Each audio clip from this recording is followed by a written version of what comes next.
Hello again, students. Today I am giving a lecture about ischemic heart disease, surgery for ischemic heart disease. I am Dr. Shkar. I am a cardiac surgeon. Today our subject will be about surgery for disease. As you know that ischemic heart disease is one of the most common causes of mortality and morbidity all over the world. From pathophysiological point of view, it will result from progressive blockage of the coronary arteries by atherothrombotic disease. Progressive compromise in luminal diameter producing a supply-demand imbalance usually produces a pattern of chronic stable angina. Angina means a pain that chest pain or chest tightness that develops during walking exertion and dramatically will be reduced by rest. Plug rupture with superimposed thrombosis is responsible for most acute coronary syndromes. Acute coronary syndrome, I mean myocardial infarction with ST elevation or non-ST elevation myocardial infarction. Let's have a review about anatomy of the blood supply of the myocardium.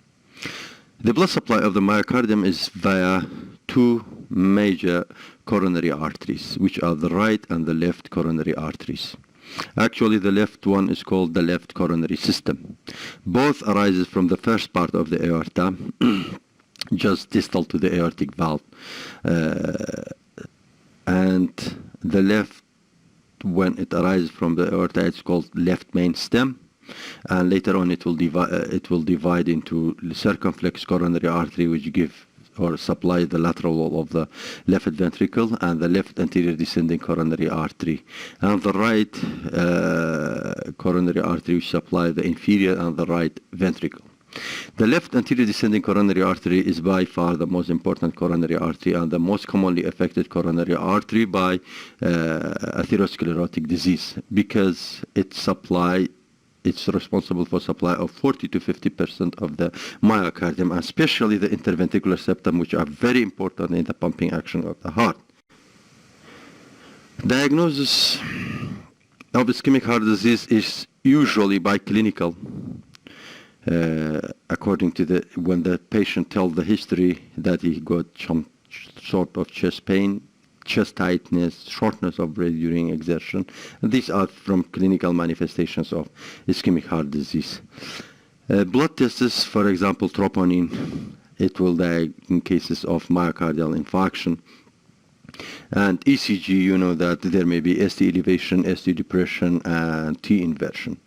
Treadmill, sometimes in some patients during rest completely they are normal and the ECG has no any finding, but during exercise treadmill we may find that there will be some ECG changes, as I mentioned before, or there may be hemodynamic compromise. For example, the patient cannot raise the blood pressure during exercise. Normally, human being, there will be normally in human there will be raising blood pressure during exercise and raising heart rate. While in those patients, the blood pressure will drop and the pulse rate may increase or may not change.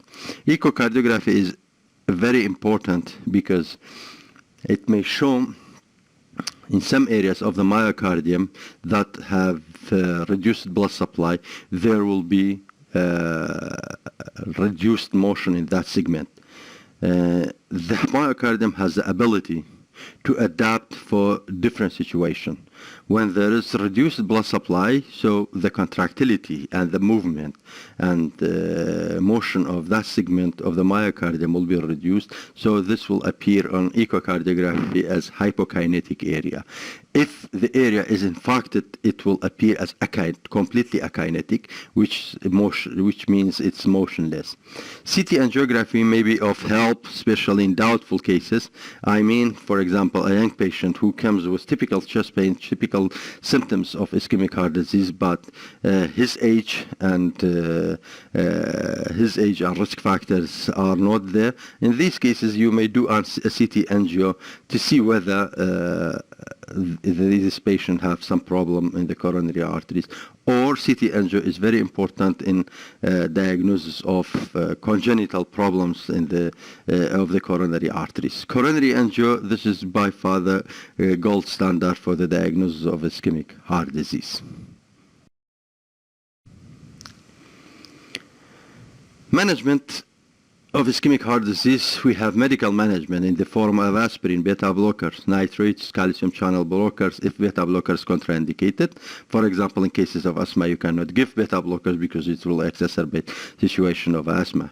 Statins for plaque stabilization, I mean the fatty streaks and the atheromatous plaque, it will be stabilized by giving statins.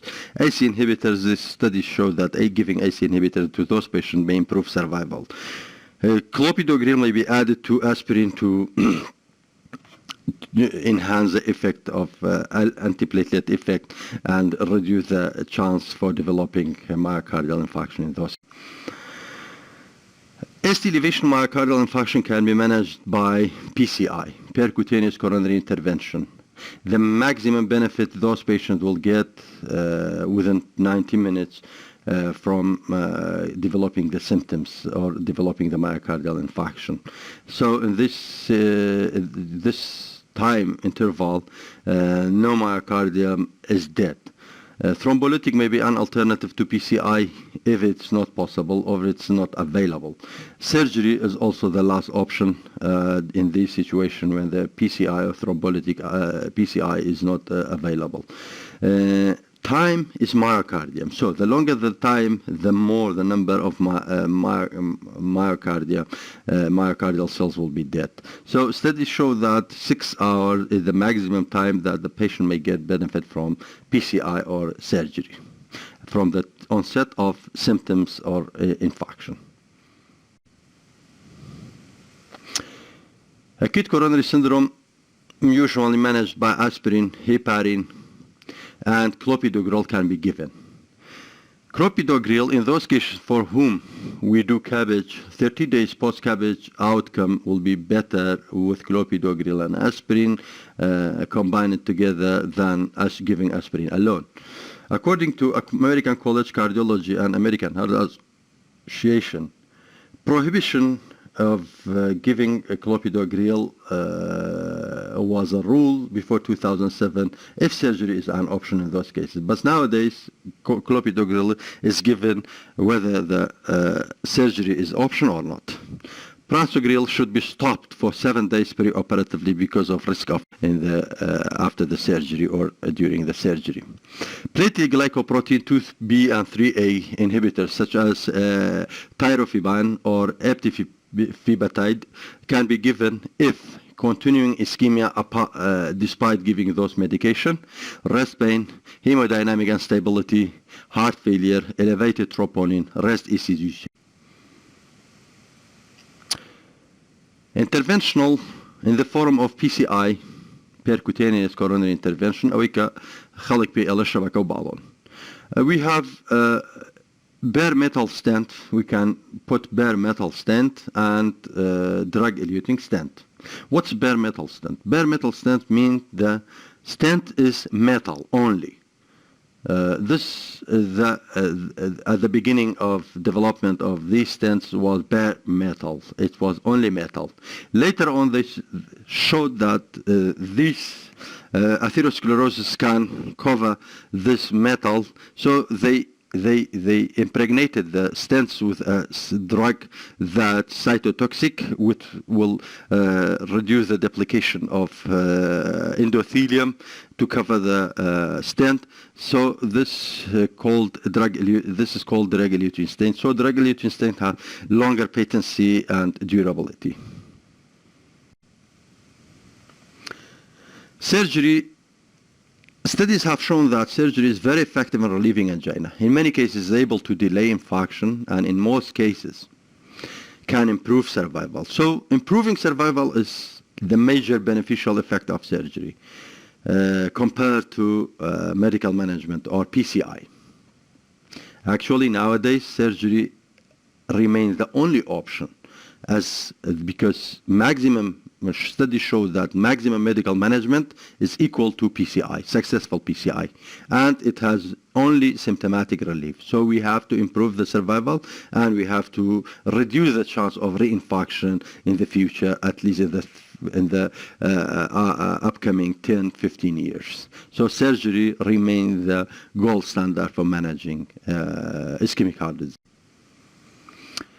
Indication for surgeries, we can divide it into anatomical and clinical scenario and other situations. If according to the clinical scenarios, class 3, 4 angina, ischemic pulmonary edema, those patients who develop pulmonary edema due to ischemia, myocardial ischemia or myocardial infarction. In this situation, these are indications for doing CABG. Failed PCI, if they try PCI and the PCI will be failed. Patient undergoing major vascular surgery, especially intrathoracic surgery. At that time, you open the chest. When you open the chest, if there is ischemic heart disease and coronary artery stenosis, you will do surgery on the great vessel as well as on the coronary arteries, and you bypass the coronary arteries. Anatomic indications. As I said, that the coronary, left coronary artery, it will arise from the aorta, and the first part of this left main is left coronary artery is called left main stem. Later on, it will divide into circumflex and anterior descending coronary artery. So left main, if it's more than 50%, this is an indication for CABG surgery. CABG is more safe and more durable than doing PCI in this situation. Three-vessel disease with ejection fraction less than 50. What we mean by three-vessel disease, as I said, the blood supply of the coronary artery is via right and left coronary arteries, and the left divides into circumflex and left anterior descending coronary artery. So circumflex plus left anterior descending and the right coronary artery, it's called three-vessel disease. Ejection fraction is the pumping action of the heart. Normal ejection fraction is between 55 and 60. Below 50 to 30, it's called 55 to 50, it's called mild LV dysfunction. 50 to 30% is called moderate LV dysfunction, and below 30, it is severe LV dysfunction, and those patients are in severe heart failure. Three-vessel disease ejection fraction more than 50 if significant inducible myocardial ischemia by stress test. If we see that a large part or a large portion of the myocardium will get hypokinesia by echo, by giving a medication that produces stress to the myocardium, for example, dobutamine stress test. In this situation, if a large portion of the myocardium get hypokinesia, in these cases, it's much better to do coronary artery bypass grafting than doing PCI. If the lesion is not amenable to PCI, for example, a heavily calcified vessel, a totally occluded vessel that cannot be crossed by PCI wires, in this situation, it's better to not to manipulate too much. That may end with perforation of the coronary artery. In these cases, it's better to do coronary artery bypass grafting for the safety of the patient. Other conditions, these patients should undergo CABG if have more than 50% stenosis in branch coronary arteries. Patient undergoing valve surgery. For example, if I have mitral stenosis, mitral regurgitation, I am planning to do surgery for this valve disease. At the same time, if I have a coronary artery more than 50% stenosed, so I will do the valve procedure plus the coronary artery bypass grafting. Complications of MI. Later on, I'll talk about the complication. Any complication of MI associated with coronary artery disease more than 50%, you have to bypass that coronary artery. Coronary artery anomalies with risk of sudden death. As I previously said, the anatomy of the coronary, especially the left coronary system, they will pass behind the major vessels of the heart. I mean, aorta and the pulmonary artery. But if they pass between the aorta and the pulmonary, they will pass behind these major vessels. If they pass between the aorta and the pulmonary artery, in this situation it will be compressed in the cardiac cycle, and this compression may lead to occlusion of the coronary vessels, and this may lead to sudden death. Or congenital anomalies that sometimes the coronary arteries may arise from the pulmonary artery instead of the aorta. So these cases may they need urgent coronary artery bypass grafting, especially in pediatric age group.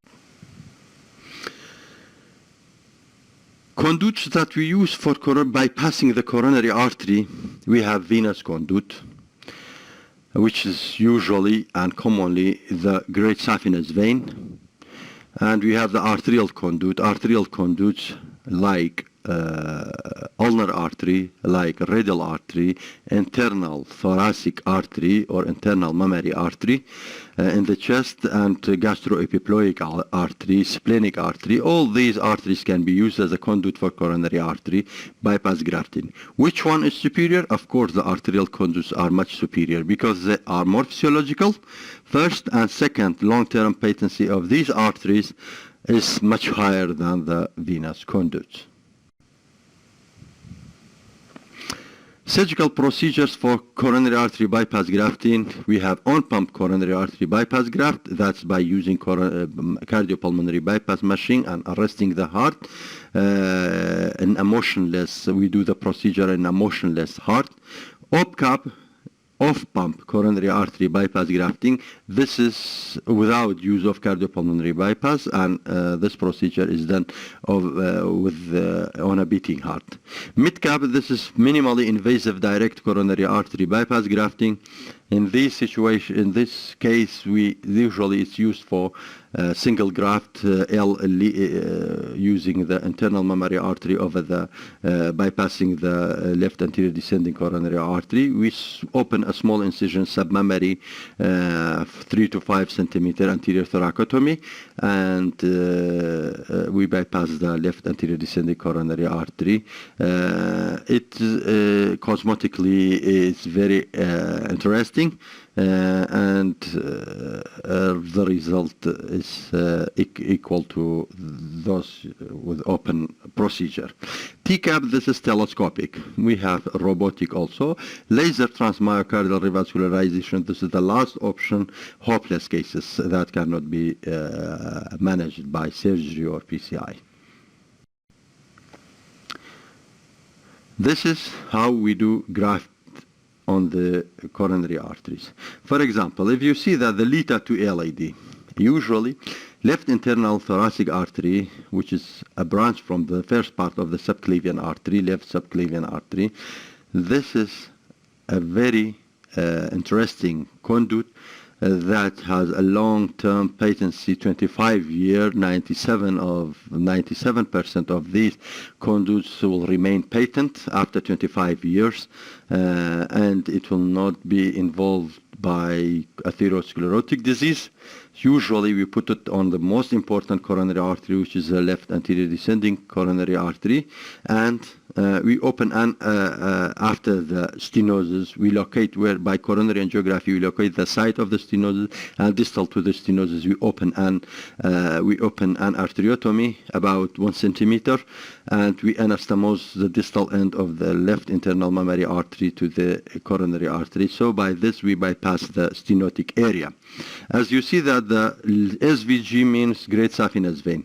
SVG used for the right coronary artery, it is the same principle. If we have a stenosis proximally, so distal to the stenosis, we open an arteriotomy and we anastomose the end of the vein to that area, and proximally we anastomose the vein to the aorta. We open an opening in the aorta and we anastomose it there, so the blood will pass beyond the stenosis and will be distributed all over the coronary artery. Postoperative consideration. Every CABG patient should receive beta blocker if not contraindicated, aspirin, statins, and AC inhibitor. These medication studies show that they will prolong the survival of the patient and long-term patency of the grafts. Complications of myocardial infarction, complications of ischemic heart disease include septal wall rupture in the form of post-myocardial infarction, VSD, three-wall rupture, ischemic mitral regurgitation, and left ventricular aneurysm. So, surgery for this situation, as you see that, for example, this is a case with aneurysm, left ventricular aneurysm post myocardial infarction.